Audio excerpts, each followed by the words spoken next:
Did you know there is a place in Russia called Ground Zero, where a 27-ton nuclear bomb was detonated that is more powerful than 380 of the bombs that devastated Hiroshima?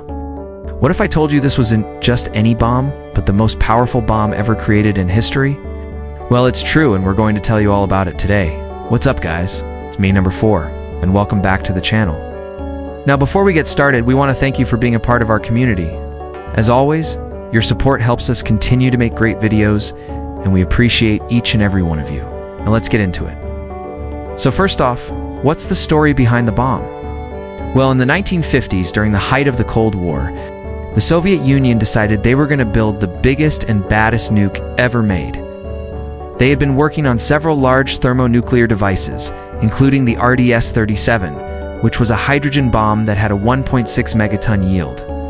That's 16 times the destructive power of the bomb dropped on Hiroshima. But the Soviets weren't satisfied. They wanted something bigger, much bigger. So they set to work on the Tsar Bomba, which means Tsar bomb in Russian. By the way, the bomb was given the name Tsar Bomba by the Western media because of its immense size. Soviets themselves referred to it as the King of Bombs, or simply as Object 27. Anyway, the reason they built it was to send a political message to the West. After the US had successfully tested their first hydrogen bomb in 1952, the Soviets were in a nuclear arms race with the US, and they wanted to show who was boss. They also had plans to use the bomb against hostile countries should they ever be attacked. But the Soviets knew full well that this bomb would never actually be used in warfare.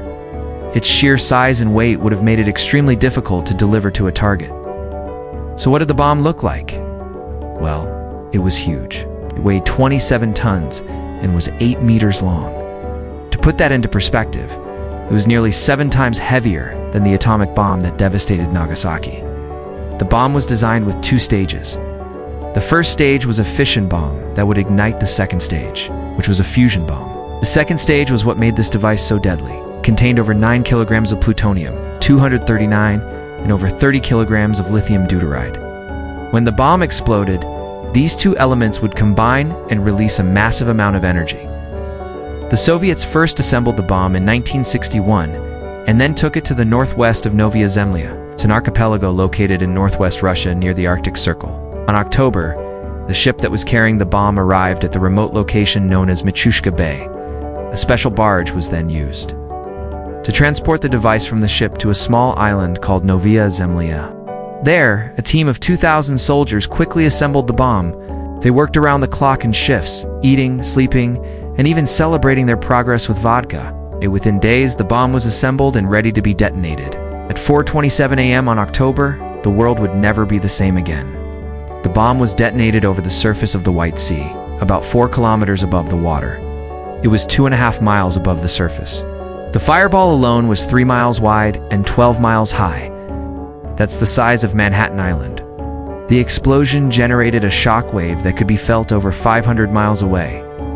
And it was the loudest sound ever recorded by human beings. The bomb blast was 50 million times more powerful than the atomic bomb that fell on Hiroshima. It was so powerful that it lit up the night sky like daylight. People in northern Norway saw the massive fireball, and some thought it was the end of the world. Others thought it was the beginning of the nuclear apocalypse. The mushroom cloud rose 40 miles into the sky. To put that into perspective, that's nearly 10 times higher than Mount Everest, the tallest mountain on Earth. The explosion was so strong that it was felt in cities across northern Russia, Finland, and Sweden. In fact, people in Stockholm, Sweden, reported feeling the ground shake beneath their feet, as if a heavy truck had driven by. Windows were shattered and doors were ripped off their hinges. Clocks and watches stopped working, and compasses spun wildly. But what really happened on that fateful day? Let's start at the beginning. The bomb was loaded onto a submarine on August 1961. The submarine traveled through the Arctic Circle and then anchored in Machushka Bay on October. A team of 2,000 soldiers, scientists and technicians quickly assembled the bomb on a small island in the bay. On October, at 4:27 a.m., the bomb was detonated. Let's take a closer look at the bomb's specs. The Tsar Bomba had a nuclear yield of 50 megatons. It was 10 times more powerful than the largest American thermonuclear bomb ever detonated, the Castle Bravo shot. The bomb was 27 tons making it almost 7 times heavier than the 3.6-ton Little Boy bomb that devastated Nagasaki. The bomb was 8 meters long and 2.4 meters in diameter. That's about the size of a double-decker bus. The blast radius was 30 miles, meaning that anything within 30 miles of the explosion would be completely obliterated. The fireball alone was 3 miles wide, enough to engulf an entire city block. The shockwave generated by the explosion was so powerful that it could be felt as far away as Finland and Sweden. The mushroom cloud rose 40 miles into the sky, nearly 10 times higher than Mount Everest.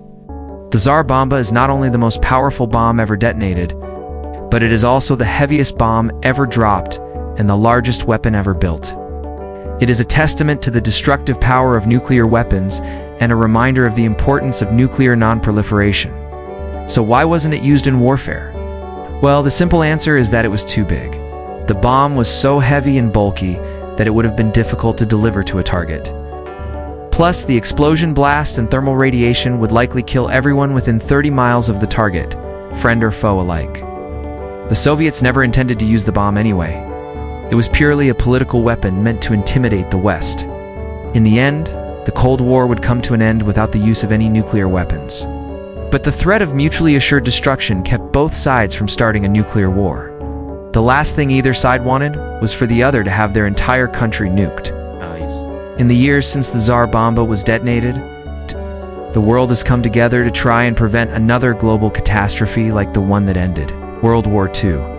The Comprehensive Nuclear Test Ban Treaty, for example, bans countries from testing nuclear weapons, and the Red Cross works to ensure that civilians are protected from the effects of nuclear war. We still have a long way to go, but we've made some progress. I'll let you know about the most powerful bomb ever created. What do you think? Could you imagine the devastation that it would cause? Do you think the world is ready for such a weapon? Let us know in the comments below. And while you're down there, don't forget to leave a like and subscribe for more awesome videos. As always, thanks for watching. This is me, number 4, and we'll see you next time.